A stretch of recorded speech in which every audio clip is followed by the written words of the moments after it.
Daffodil international ইউনিভার্সিটিতে একটা বিশাল বড় একটা জঙ্গল আছে, বন আছে, সেটা তো অনেকেই জানে না।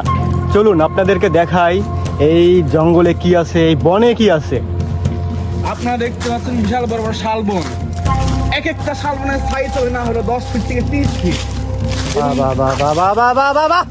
এবং কত মোটা মোটা একটা শালবন। মুরগি মুরগি মুরগি মুরগি মুরগি বন মুরগি। এই যে বড় বন, আমরা বনের ভেতর ঢুকছি, মানে কতটা জীবনের রিস্ক নিয়ে। বলো কি কোথেকে এলো? এই জঙ্গলের ভিতর বাঘ আছে, কুমির আছে, এখানে তক্ষক বিষধর সাপ আছে, শুনেছি চিপাই চাপা অনেক কিছুই আছে। চলুন আপনাদেরকে দেখাই।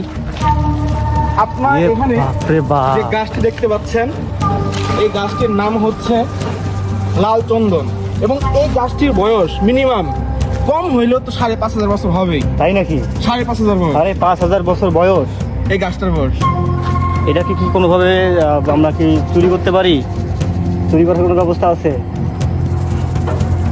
ও সরি, না না না না, বন্ধুরা এই যে লাস্টে আইডি লাস্টে কত 1090। এই কি করছে কি? আমার ছাত্রত্ব বাতিল হয়ে যাক। দেখুন বন্ধুরা, দেখুন এই বনের ভেতর, এই বাপরে বাপ, এখানে কি রে? পাখির বাসা, ঘুঘুর বাসা। হ্যাঁ, এখানে সম্ভবত কিছু একটা হবে, পাখির বাসাটা হবে। এই প্রথম আমরা আজকে এই জঙ্গলের ভিতর প্রবেশ করেছি। ঠিক, আমরাই প্রথম, আমরাই শেষ। এবং জীবনের ঝুঁকি নিয়ে, জীবনের মায়া ত্যাগ করে আজকে আমরা এই জঙ্গলে। বিশাল বড় বন, বিশাল বড় জঙ্গল।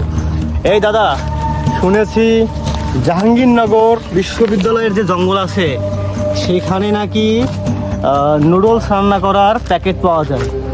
এমনটা কি আমাদের ইউনিভার্সিটির জঙ্গলেও আছে? শুধু কি নুডলস, সেখানে সবজির প্যাকেটও পাওয়া যায়। নাউজুবিল্লাহ, বাপরে বাপ।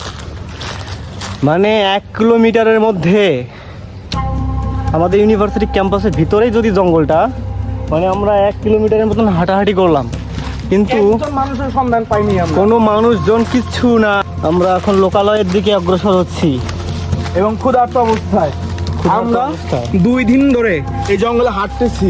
এখন পর্যন্ত কোনো প্রাণীর সন্ধান পাই নাই, কোনো খাদ্য, কোনো কিছু সন্ধান পাইনি আমরা। মানে অনাহারে, কোনো জল নাই, কিচ্ছু নাই বন্ধুরা। অবশেষে আমরা লোকালয়ে বের হয়ে আসলাম। অবশেষে আমরা লোকালয়ের সন্ধান পেয়ে গেছি বন্ধুরা।